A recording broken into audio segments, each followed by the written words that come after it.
Welcome, welcome. Baruch atah Adonai Eloheinu melech haolam asher kitshanu b'mitzvotav v'tzivanu la'asok b'divrei Torah. Amen.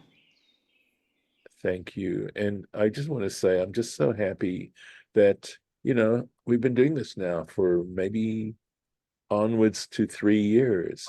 And the fact that you're staying with me on this, and I think it's wonderful. So I hope I'm doing a decent job and that the people who do watch this feel they're learning something and that my teaching is a good teaching. So we'll see. All right. We're talking about what priests may or may not eat and what state they have to be in, right? But here we are talking about specifically about priests.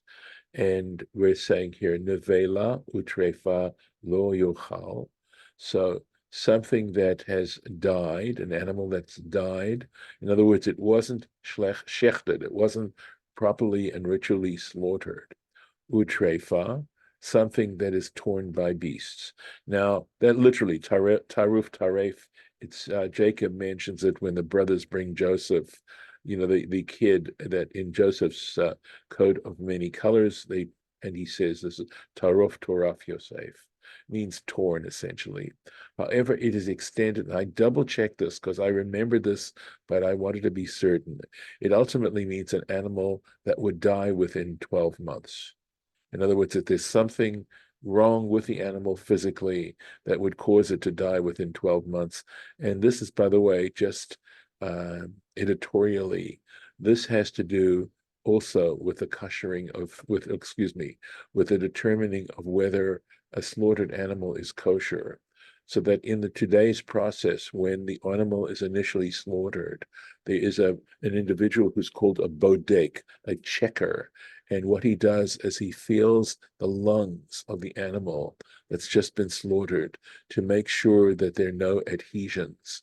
There are certain types of adhesions that are considered likely to cause the animal to have died of natural causes within 12 months. There are other adhesions that are not considered those of that kind.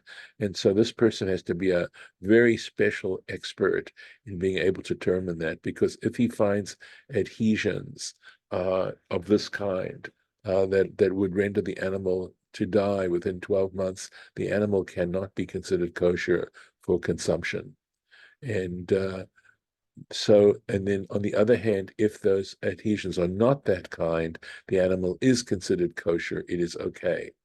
In a case where the bodek doesn't find any adhesions at all on the lungs, that is considered smooth. In other words, the lungs are totally smooth. The Yiddish word is glatt. And if you've heard of the term glatt kosher, it was initially referring to an animal on which no adhesions were found on the lungs whatsoever. And the term simply now got sort of transported to mean something that was unquestionably kosher on any kind of level. So, but the word glatt means smooth, it really does. So here we go. We're talking about Lo yochal, the Trumah, he should not eat to become impure. Ani Hashem, I am the Lord. All right. So Rashi on this. Nevela utrefa. So what do we mean here by a nevela utrefa? And the reason why we're questioning it is that we've already had earlier on in Leviticus mention of the fact that we are not allowed to eat animals that are nevela or trefa. In the Parsha Shmini, we already read about that any Israelite is not allowed to eat such an animal. And here we're talking about Kohanim.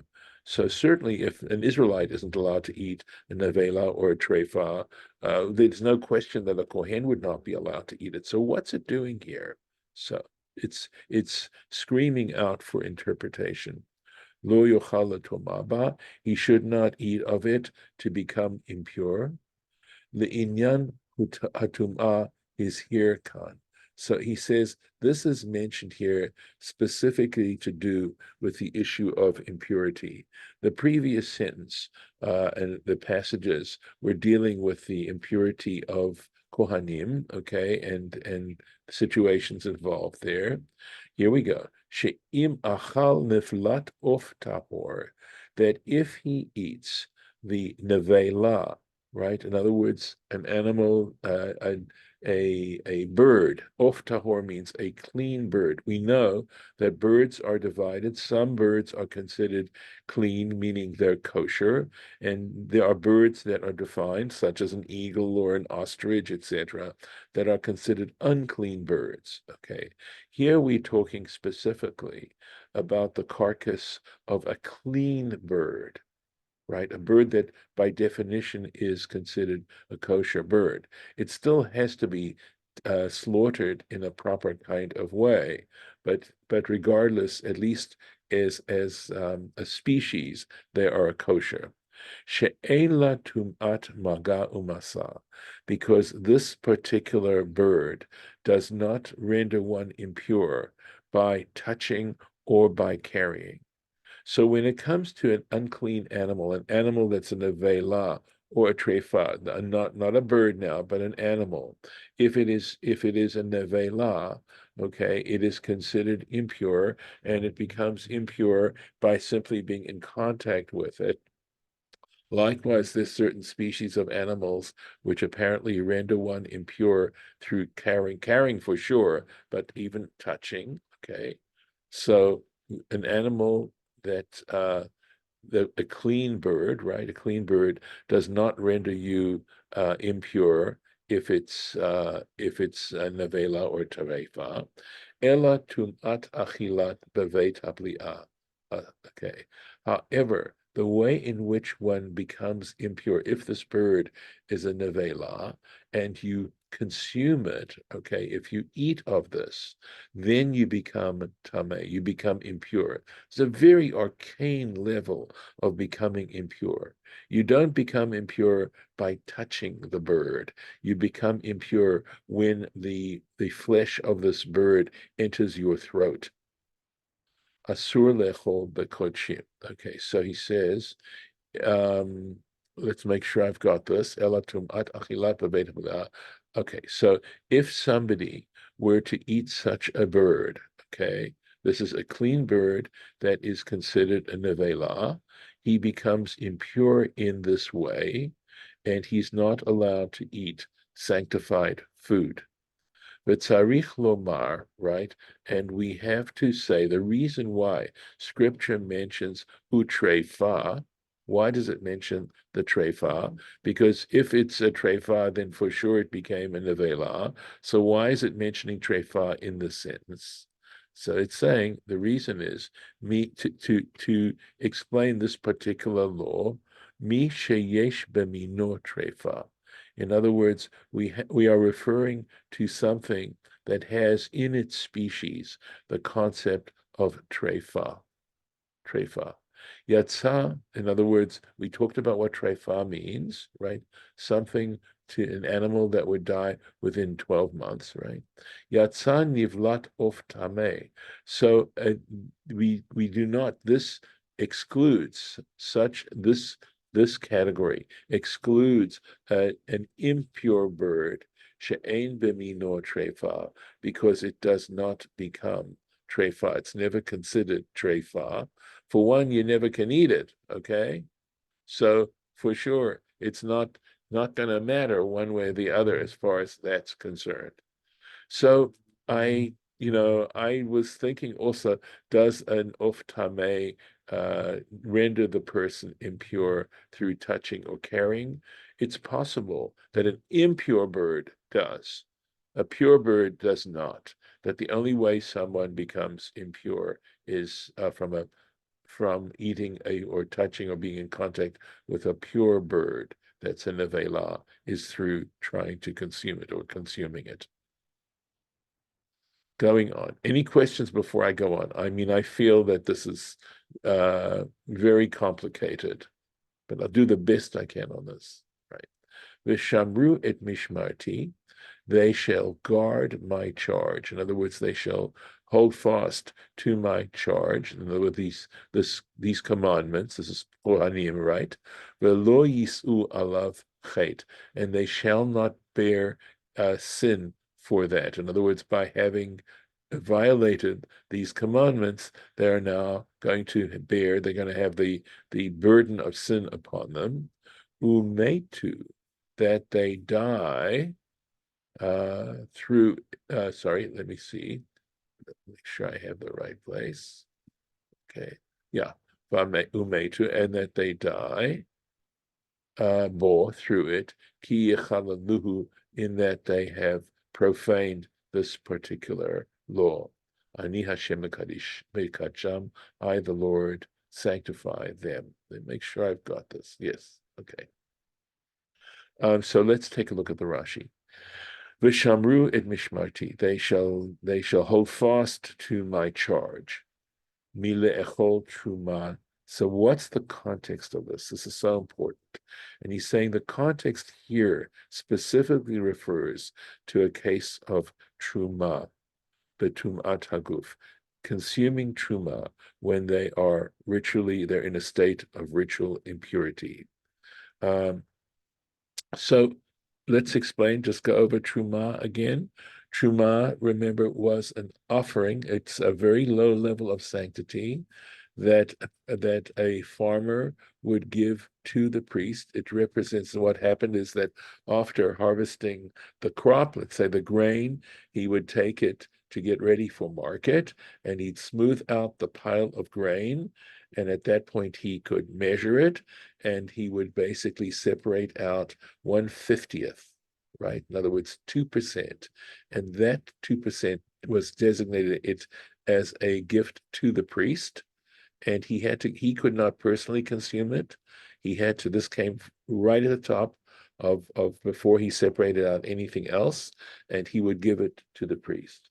The one thing he could do, I've studied this, is that he did have the right to choose the priest he wanted to give it to, which was a certain benefit. That was a way in which the farmer was able to benefit by being able to choose which priest he was giving it to.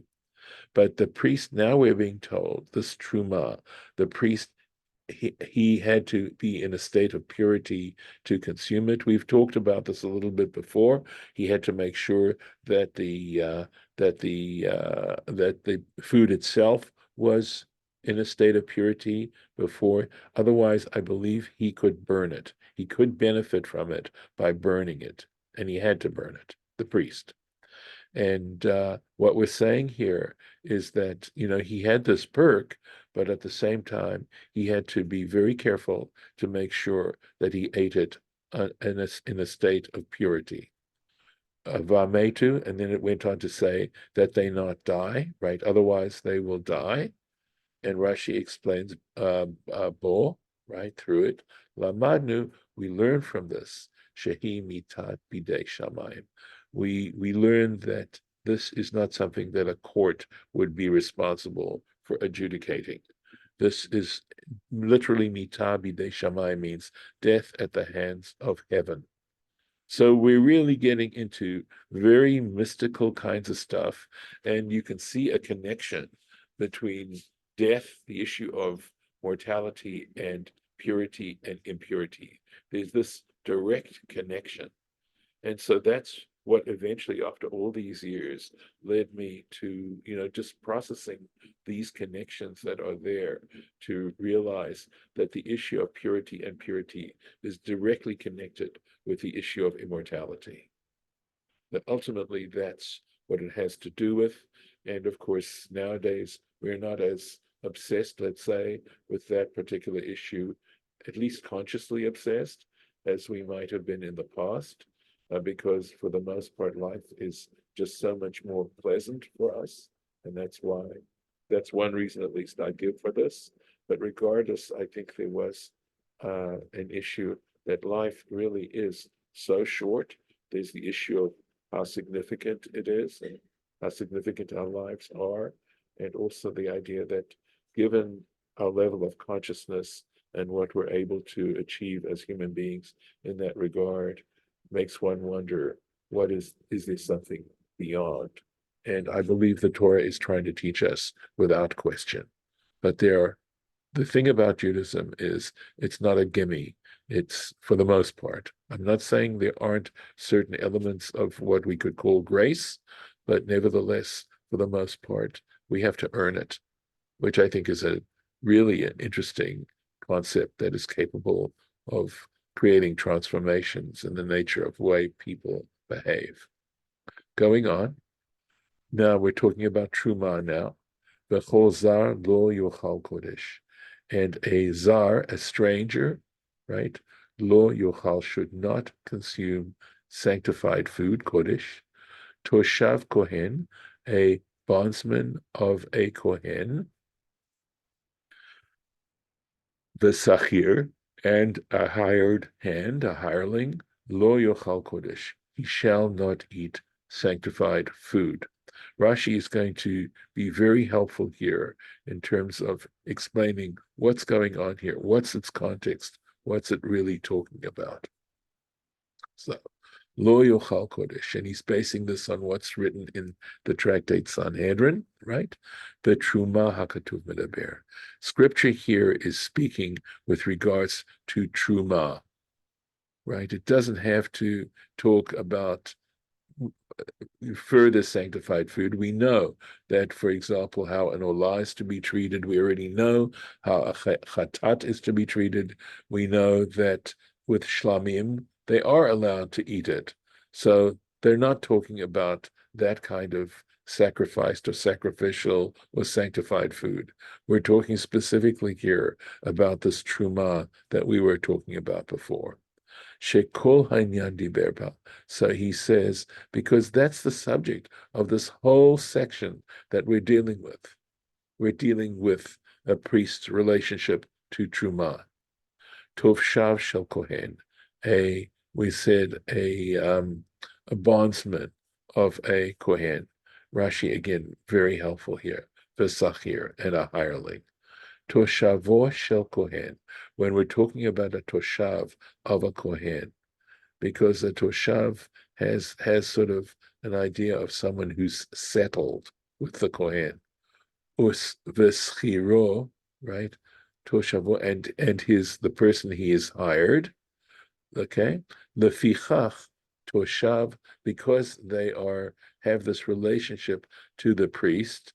And we might think that they're allowed to share in his truma, and Scripture is telling us they can't. The question is, what is a toshav? Toshav ze nikud petach, right? Or nikur. It looks like a daled, but I do believe it's nikur petach, meaning a toshav is someone who's had his ear pierced. Remember when we are talking about the 7 years and that the person has to be released in the 7th year? And if he chooses not to, he says, I want to just stay with my master. And the master takes him to the door and he puts a nail through the lobe of his ear to the door. And then he is now his bondsman until the Jubilee year. And then he has to be released. But that's what we're talking about. Someone who has that relationship. The Fishahu Davuk, okay? I am so sorry. I am so sorry. Oh gosh. Please cancel what I just said. Okay. All right. Toshav ze nakud patach. Sorry. I was reading this as petach. It's nikud patach. He says that it is pointed. I can't believe what I just did. Please forgive me. He says this toshav is pointed with a patach. Let's take a look at it. This is what he's referring to.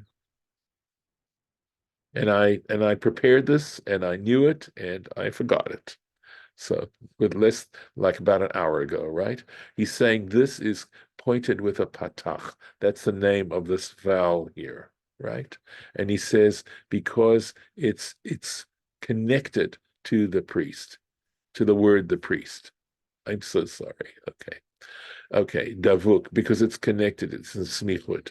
The ezuhu toshav.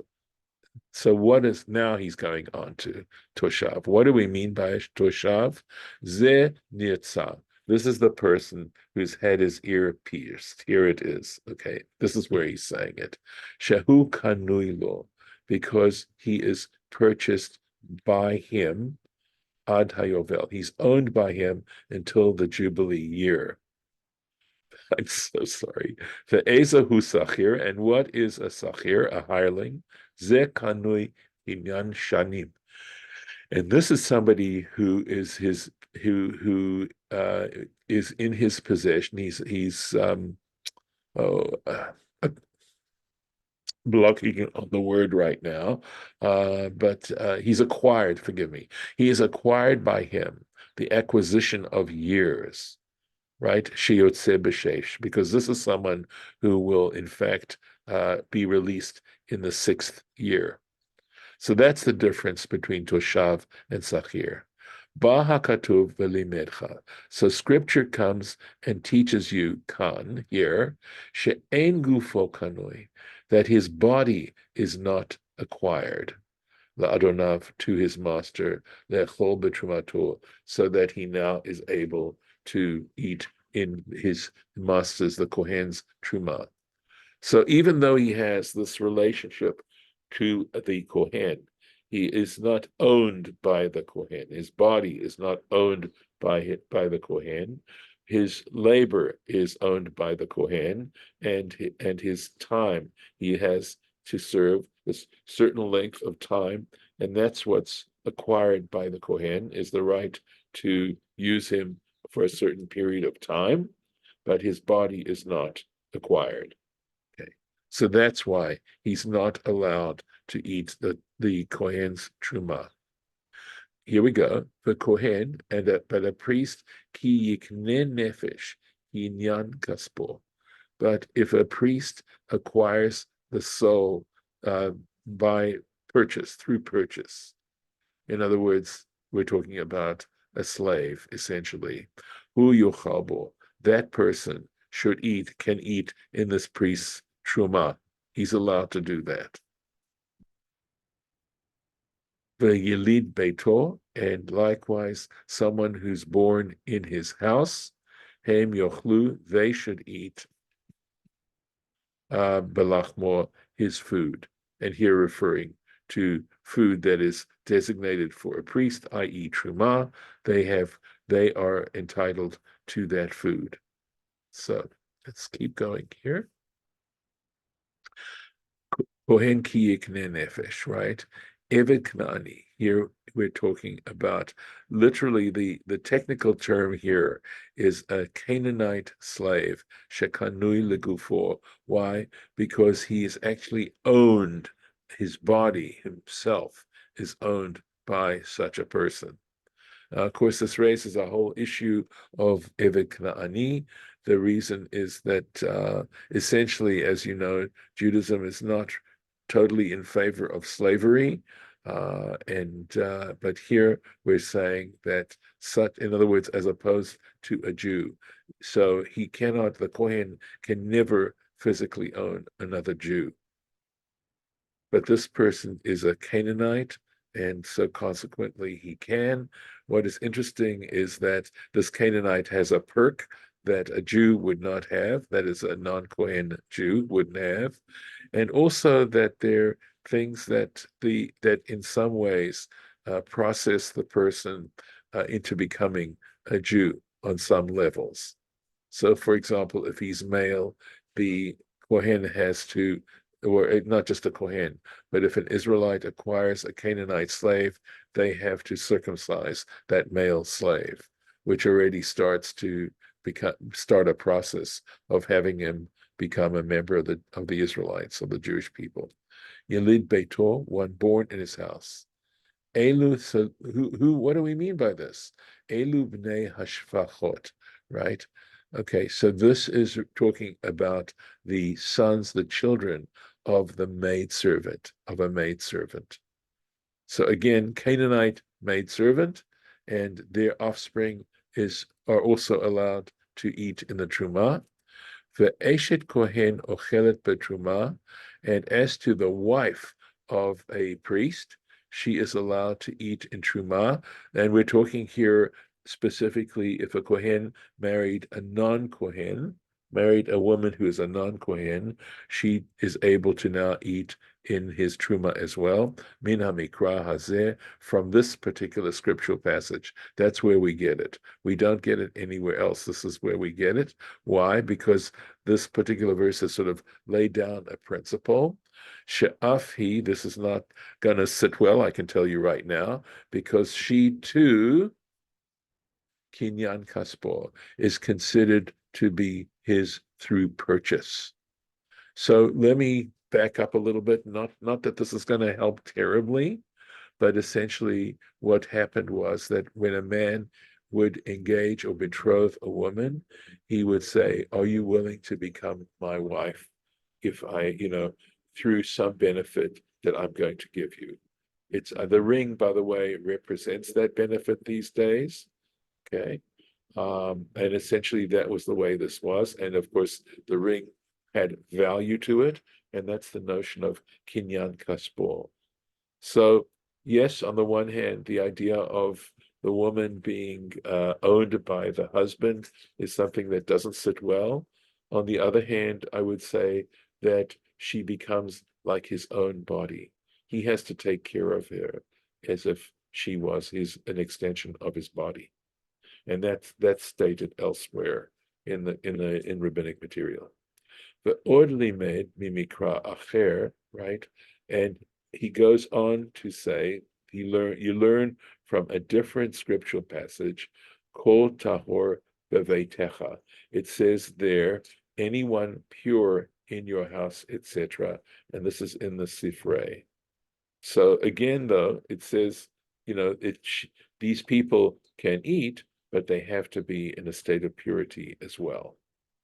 So let's leave it here, and I'm going to open it up for comments if you wish.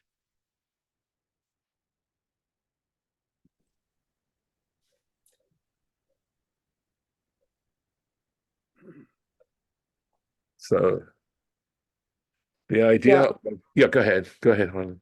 I was just wondering if a Kohen marries a layperson, is his children also become Kohen, or they cannot be a Kohen?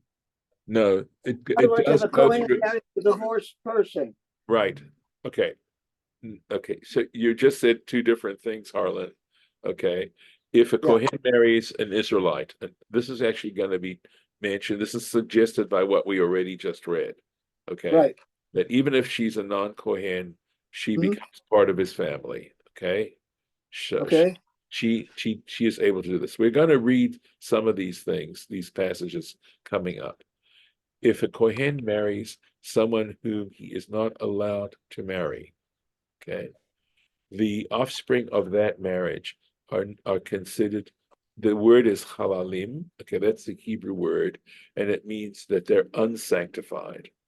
And because they're unsanctified, I would think they would not be able to partake, nor would she, in this case, be privileged to partake of the Trumah. Okay. okay. All right. Any Just other one. comments? Yes, Alex. It's a simple question, but when the guy who inspects the lungs finds a lesion, Yes. can the Kohen's Gentile slave eat Ah. it?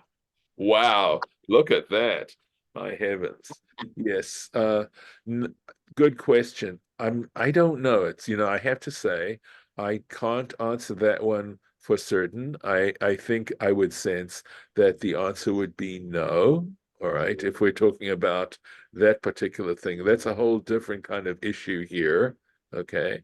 But so you're saying here, of course, if it's a treifa, I don't know that an Israelite, who owns a Canaanite slave, whether that Canaanite slave is allowed to eat treifa and stuff like that. It's a good question.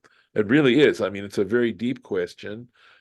Given the fact that that slave is able to eat truma, it would seem that this person has a certain position, right? That's a little bit, I'm thinking of the word exalted, but it's not really exalted.